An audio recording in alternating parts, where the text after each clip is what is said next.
Hello students, welcome to accounts classes. Dear students, till now we have finished assets, capital and liabilities. Today I am going to discuss the one very important, that is expenditure.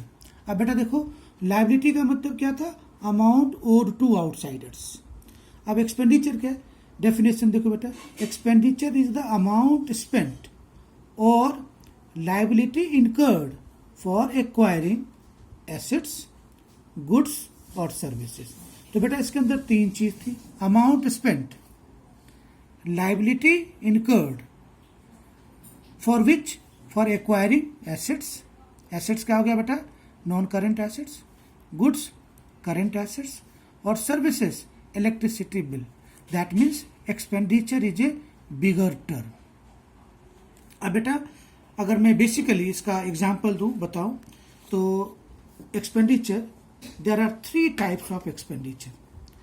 One is capital expenditure, other is revenue expenditure and third one is deferred revenue expenditure.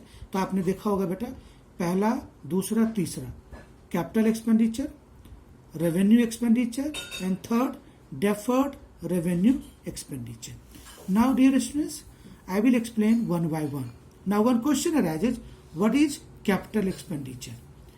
Capital expenditure are those expenditure whose benefit may extend to 1 year. कहने का मतलब ये हो गया. अब देखो बेटा expenditure का मतलब होता है अगर हम कोई अमाउंट स्पेंड करते हैं तो वो अमाउंट इसलिए स्पेंड करते हैं कि मुझे बेनिफिट मिले.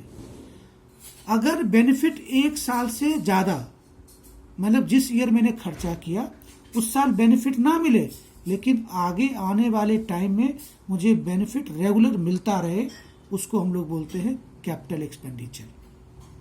अब if I have to define properly, capital expenditure, it is an expenditure incurred to acquire assets और improving the existing assets which will increase the earning capacity of the business.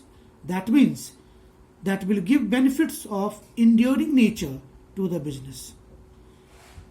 Now I can prove it one example with the capital expenditure. Examples of capital expenditure का बेटा, purchase of machinery to manufacture goods, purchase of furniture or computers to carry on the business. In nutshell, अगर मेरे expenditure जो किया उसका benefit 1 साल से ज़्यादा है तो उसको capital expenditure है. अब बेटा दूसरा revenue expenditure. Revenue expenditure, any expenditure the benefits of which is received during 1 year is called revenue expenditure. अगर मुझे उस एक्सपेंडिचर का बेनिफिट 1 साल के अंदर मिल गया तो वो मेरा हो गया रेवेन्यू एक्सपेंडिचर, और अगर 1 साल से ज्यादा का हुआ वो हो गया मेरा capital expenditure. Now dear students, actual what is capital expenditure, what is revenue expenditure? Sometimes students may get confused. So I have cited so many examples which will make you clear what is capital expenditure, what is revenue expenditure. Now इन दोनों के expenditure का difference, तो बेटा capital और revenue के अंदर हम एक बात कर सकते हैं, capital nature non recurring nature का होता है, यानी साल में एक बार ही, और रेवेन्यू एक्सपेंडिचर साल में एक विच आर ऑफ रेकरिंग.